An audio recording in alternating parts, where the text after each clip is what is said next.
নমস্কাৰ এই মুহূৰ্তৰ অসমৰ প্ৰত্যেকগৰাকী জনসাধাৰণলৈ দিবলৈ ওলাইছো ডাঙৰ খবৰ। আজি হৈছে 20 জানুৱাৰী। আজি অসমৰ লাখ লাখ দুখীয়াসকললৈ কেইখনমান চৰকাৰী আঁচনি লৈ দিবলৈ ওলাইছো ডাঙৰ খবৰ।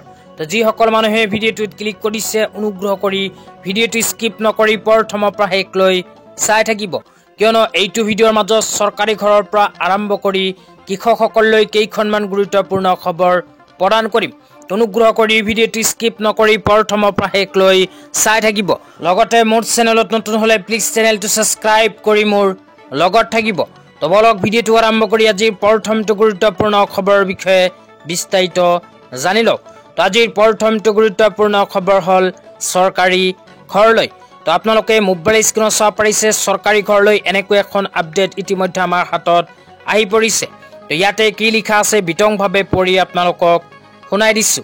তো ইয়াতে লিখা আছে অসমলৈ পুনৰ নতুনকৈ 3,88,000টা প্ৰধানমন্ত্ৰী আৱাস যোজনা গ্ৰামীণ ঘৰৰ অনুমোদন পত্ৰ প্ৰদান। তো যিসকল মানুহে চৰকাৰী ঘৰ পোৱাৰ কাৰণে আবেদন কৰিছিল ইতিমধ্যে আহি গ'ল ভাল খবৰ। তো অসম চৰকাৰে অতি শীঘ্ৰেই প্ৰদান কৰিব চৰকাৰী ঘৰৰ প্ৰথম কিস্তিৰ টকা। তাৰপিছত আৰু লিখা আছে মাননীয় কেন্দ্ৰীয় গ্ৰামোন্নয়ন মন্ত্ৰী শ্ৰীযুত শিৱৰাজ সিং চৌহান ডাঙৰীয়াই মাননীয় মুখ্যমন্ত্ৰী ডক্টৰ হিমন্ত বিশ্ব শৰ্মা ডাঙৰীয়াৰ আহ্বান মৰ্মে অসমত নতুনকৈ 3,88,000টা প্ৰধানমন্ত্ৰী আৱাস যোজনা গ্ৰামীণৰ ঘৰ প্ৰদান কৰি অনুমোদন পত্ৰ মুখ্যমন্ত্ৰী ডাঙৰীয়াৰ হাতত প্ৰদান কৰে। যোৱা কেইমাহমান পূৰ্বে আমি কেন্দ্ৰীয় চৰকাৰৰ পৰা 1,71,593টা ঘৰ পাইছিলোঁ।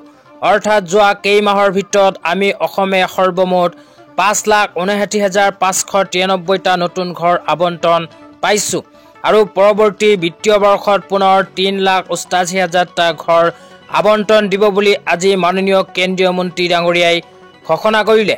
তো ইয়াতে কোৱা অনুযায়ী যিসকল মানুহে চৰকাৰী ঘৰ পোৱাৰ কাৰণে আবেদন কৰিছিল সেইসকল মানুহৰ বাবে আহি গ'ল ভাল খবৰ। তো কেন্দ্ৰীয় চৰকাৰে অসম চৰকাৰক ইতিমধ্যে প্ৰদান কৰিছে 3,88,000 চৰকাৰী ঘৰৰ আবণ্টন। তো যিসকল মানুহে চৰকাৰী ঘৰ পোৱাৰ কাৰণে আবেদন কৰিছিল সেইসকল মানুহৰ বাবে আহি গ'ল ভাল খবৰ। অতি শীঘ্ৰেই সোমাব চৰকাৰী ঘৰৰ প্ৰথম কিস্তিৰ 32,500কৈ টকা। তো আপোনালোকে যদি চৰকাৰী ঘৰ পোৱাৰ কাৰণে আবেদন কৰিছিল তেন্তে আপোনালোকৰ বেংক একাউণ্টত চৰকাৰী ঘৰৰ প্ৰথম কিস্তি 32,500 টকা অতি শীঘ্ৰেই সোমাই যাব। লগতে যিসকল মানুহে চৰকাৰী ঘৰৰ কাৰণে আবেদন কৰিছিল কিন্তু এতিয়ালৈকে চৰকাৰী ঘৰৰ টকা পোৱা নাই সেইসকলে ভিডিঅ'টো চাই আছে যদি অনুগ্ৰহ কৰি এইটো ভিডিঅ'ৰ কমেণ্ট বক্সত কমেণ্ট কৰি জনাই দিব, তেন্তে ইয়াৰ নেক্সটত চৰকাৰী ঘৰৰ টকা প্ৰদান সম্পৰ্কে আৰু বিতংভাৱে আপোনালোকক জনাই দিম। অনুগ্ৰহ কৰি ভিডিঅ'টো স্কিপ নকৰি প্ৰথমৰ পৰা শেষলৈ চাই থাকিব। তো এতিয়া আপোনালোকক দিবলৈ ওলাইছোঁ আজিৰ দ্বিতীয়টো খুবেই গুৰুত্বপূৰ্ণ খবৰ। তো আজিৰ দ্বিতীয়টো গুৰুত্বপূৰ্ণ খবৰ হ'ল অসম চৰকাৰৰ কেবিনেট বৈঠক লৈ। তো আপোনালোকে মোবাইল স্ক্ৰীনত চাব পাৰিছে অসম চৰকাৰে কেবিনেট বৈঠকত কেইখনমান গুৰুত্বপূৰ্ণ সিদ্ধান্ত গ্ৰহণ কৰিছে। তো কি সিদ্ধান্ত গ্ৰহণ কৰিছে সেই আপোনালোকক পোনপটীয়াকৈ এতিয়া জনাই আছোঁ। অনুগ্ৰহ কৰি ভিডিঅ'টো স্কিপ নকৰি প্ৰথমৰ পৰা শেষলৈ চাই থাকিব। তো ইয়াতে লিখা আছে উমৰাংচু কয়লা খনিৰ দুৰ্ঘটনাৰ সন্দৰ্ভত অসম কেবিনেটৰ গুৰুত্বপূৰ্ণ সিদ্ধান্ত। তো ইয়াতে কোৱা অনুযায়ী অসম চৰকাৰে উমৰাংচুৰ কয়লা খনিত হোৱা দুৰ্ঘটনাক লৈ কেবিনেট বৈঠকত কেইখনমান গুৰুত্বপূৰ্ণ সিদ্ধান্ত গ্ৰহণ কৰিছে। তো কি সিদ্ধান্ত গ্ৰহণ কৰিছে সেয়া আপোনালোকক এতিয়া বিতংভাৱে জনাই দিছোঁ। তো ইয়াতে লিখা আছে মৃত 4জনৰ নিকট আত্মীয়লৈ 10 লাখ টকাৰ আৰ্থিক অনুদান আগবঢ়াব অসম চৰকাৰে। তাৰপিছত 2 নম্বৰত কৈছে এতিয়ালৈ সম্ভেদ নোপোৱা আন 5জন ব্যক্তিৰ নিকট আত্মীয়ক 10 লাখ টকাৰ ক্ষতিপূৰণৰ অনুদান প্ৰদান কৰা হ'ব। 3 নম্বৰত কৈছে বিষয়টো পৰীক্ষা কৰি দায়বদ্ধ বিষয়া ব্যক্তি আৰু প্ৰতিষ্ঠানসমূহৰ বিৰুদ্ধে দায়বদ্ধতা নিৰ্ণয় কৰিবলৈ গুৱাহাটী উচ্চ ন্যায়ালয়ৰ প্ৰাক্তন মহামান্য ন্যায়াধীশ শ্ৰীমতী অনিমা হাজৰিকাৰ নেতৃত্বত এখন ন্যায়িক তদন্ত আয়োগ গঠন কৰা হ'ব বুলি কেবিনেট বৈঠকত এখন গুৰুত্বপূৰ্ণ সিদ্ধান্ত গ্ৰহণ কৰিছে। তাৰপিছত কৈছে ৰাজ্যত ৰেড হল খনন সন্দৰ্ভত সম্পূৰ্ণ নিষেধাজ্ঞা আৰোপ সন্দৰ্ভত এটা SOP প্ৰস্তুত কৰা হ'ব।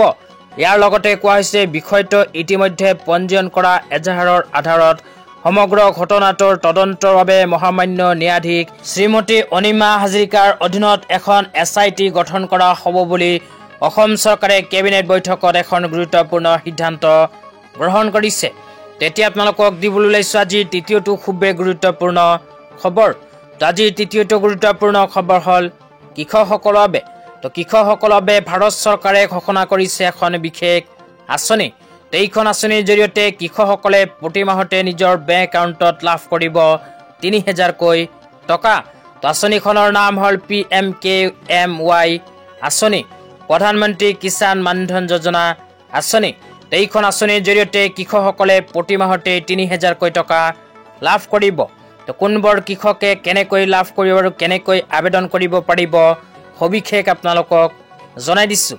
তো ইয়াতে লিখা আছে জনসেৱা কেন্দ্ৰ CSC তথা ৰাজ্য নোডেল অফিচাৰ PM কিষাণ দ্বাৰা যোজনা কে লিয়ে নিঃশুল্ক পঞ্জীয়ন প্ৰাৰম্ভ। তো যিসকল মানুহৰ নাম PM কিষাণ আঁচনিত অন্তৰ্ভুক্ত হৈ আছে সেইসকল মানুহে বিচাৰিলেই CSC কেন্দ্ৰত গৈ কৰিব পাৰে এইখন আঁচনিত आवेदन। তাৰপিছত আৰু লিখা আছে 60 वर्ष की आयु पूरी होने पर लघु और सीमित किसानों को मिलेगा 3,000 रुपये की मासिक पेंशन। तो এইখন আঁচনিৰ জৰিয়তে কৃষকসকলৰ বয়স যেতিয়া 60 বছৰ সম্পূৰ্ণ হ'ব, 60 বছৰ সম্পূৰ্ণ হোৱাৰ পিছত প্ৰতি মাহতে 3,000কৈ টকাৰ পেঞ্চন লাভ কৰিব। তাৰপিছত 3 নম্বৰত কোৱা অনুযায়ী যিসকল কৃষকে এইখন আঁচনিত আবেদন কৰিব বিচাৰে সেইসকল কৃষকৰ বয়স 18ৰ পৰা আৰম্ভ কৰি 40 বছৰৰ ভিতৰত হ'ব লাগিব। 18ৰ পৰা আৰম্ভ কৰি 40 বছৰ বয়সৰ ভিতৰত কৃষকসকলে কৰিব পাৰিব PM কিষাণ মানধন যোজনা আঁচনিত আবেদন। তো আবেদন কৰাৰ পিছত বয়স অনুপাতে 55 টকাৰ পৰা আৰম্ভ কৰি কৃষকসকলে 200 টকা পৰ্যন্ত এইখন আঁচনিত জমা থ'ব লাগিব। তো এইখন আঁচনিত জমা থোৱাৰ পিছত আপোনাৰ বয়স যেতিয়া 60 বছৰ হ'ব, 60 বছৰ সম্পূৰ্ণ হোৱাৰ পিছত প্ৰতি মাহতে এইখন আঁচনিৰ জৰিয়তে 3,000কৈ টকা লাভ কৰিব। তো কৃষকসকলে 18ৰ পৰা আৰম্ভ কৰি 40 বছৰৰ ভিতৰত কৰিব পাৰিব আবেদন। তো আবেদন কৰাৰ পিছত 55 টকাৰ পৰা 200 টকালৈকে 60 বছৰ সম্পূৰ্ণ নোহোৱালৈকে কিন্তু থ'ব লাগিব জমা। তো 60 বছৰ নোহোৱালৈকে যেতিয়া জমা থ'ব, জমা থোৱাৰ পিছত আপোনাৰ বয়স 60 বছৰ পাৰ হোৱাৰ লগে লগে 3,000কৈ টকা এইখন আঁচনিৰ জৰিয়তে লাভ কৰিব। তো যিসকল কৃষকৰ নাম PM কিষাণ আঁচনিত অন্তৰ্ভুক্ত হৈ আছে, লগতে PM কিষাণ মানধন যোজনা আঁচনিত 3,000কৈ টকা পাব বিচাৰে, সেইসকল কৃষকে এইখন আঁচনিত কেনেকৈ আবেদন কৰিব জানিব বিচাৰিলে এইটো ভিডিঅ'ৰ কমেণ্ট বক্সত কমেণ্ট কৰি জনাই দিব। তেতিয়া আপোনালোকক দিবলৈ ওলাইছোঁ আজিৰ চতুৰ্থটো খুবেই গুৰুত্বপূৰ্ণ খবৰ। তো আজিৰ চতুৰ্থটো গুৰুত্বপূৰ্ণ খবৰ হ'ল আয়ুষ্মান কাৰ্ড লৈ। তো যিসকল মানুহৰ আয়ুষ্মান কাৰ্ড নাই সেইসকল মানুহে অনুগ্ৰহ কৰি ভিডিঅ'টো চাই থাকিব। তো ইয়াতে লিখা আছে আয়ুষ্মান অসম মুখ্যমন্ত্ৰী জন আৰোগ্য যোজনা, প্ৰতিটো যোগ্য হিতাধিকাৰীৰ পৰিয়াললৈ বছৰি 5 লাখ টকা পৰ্যন্ত নগদবিহীন চিকিৎসাৰ সুবিধা প্ৰদান কৰে। ইয়াতে কোৱা অনুযায়ী যিসকল মানুহে এতিয়ালৈকে আয়ুষ্মান কাৰ্ড বনোৱা নাই সেইসকল মানুহে যদি মুখ্যমন্ত্ৰী জন আৰোগ্য যোজনাৰ অধীনত আয়ুষ্মান কাৰ্ড বনায় তেন্তে বছৰি 5 লাখ টকা পৰ্যন্ত ফ্ৰী চিকিৎসা আয়ুষ্মান কাৰ্ডৰ সহায়ত লাভ কৰিব। তো যিসকল মানুহে এতিয়ালৈকে আয়ুষ্মান কাৰ্ড লাভ কৰা নাই সেইসকলে কেনেকৈ আবেদন কৰিব, কি কি নথি পত্ৰৰ প্ৰয়োজন হ'ব সবিশেষ আপোনালোকক জনাই দিছোঁ। তো ইয়াতে নথি পত্ৰৰ ভিতৰত কোৱা হৈছে আধাৰ কাৰ্ড আৰু ৰেচন কাৰ্ড। তো আপোনালোকৰ যদি আধাৰ কাৰ্ড আৰু ৰেচন কাৰ্ড আছে তেন্তে এই দুইখন প্ৰমাণ পত্ৰৰ সহায়তে কৰিব পাৰিব আয়ুষ্মান কাৰ্ডৰ আবেদন। লগতে কোৱা হৈছে পঞ্জীয়ন প্ৰক্ৰিয়া। তো যিসকল মানুহৰ আধাৰ কাৰ্ড আৰু ৰেচন কাৰ্ড আছে সেইসকলে কেনেকৈ এইখন আয়ুষ্মান কাৰ্ড বনোৱাৰ বাবে আবেদন কৰিব সেয়াও আপোনালোকক জনাই দিছোঁ। তো ইয়াতে লিখা আছে চৰকাৰী কৰ্তৃত্বপ্ৰাপ্ত ফ্ৰণ্টলাইন কৰ্মীৰ দ্বাৰা আপোনাৰ EKYC সম্পন্ন কৰক আৰু আয়ুষ্মান কাৰ্ড বনাই লওক। লগতে আয়ুষ্মান কাৰ্ডৰ আবেদন সম্পৰ্কে যদি বিতংভাৱে জানিব বিচাৰে তেন্তে 1800103975 এইটো ফোন নম্বৰত ফোন কৰি আপোনালোকে আয়ুষ্মান কাৰ্ড ক'ত গৈ আৰু কেনেকৈ আবেদন কৰিব পাৰিব সবিশেষ জানিব পাৰিব। তো আজি ইমানেই। ভিডিঅ'টো চাই কেনে পালে নিশ্চয় কমেণ্ট বক্সত কমেণ্ট কৰি জনাই দিব। লগতে মোৰ চেনেলত নতুন হ'লে প্লিজ চেনেলটো ছাবস্ক্ৰাইব কৰি মোৰ লগত থাকিব।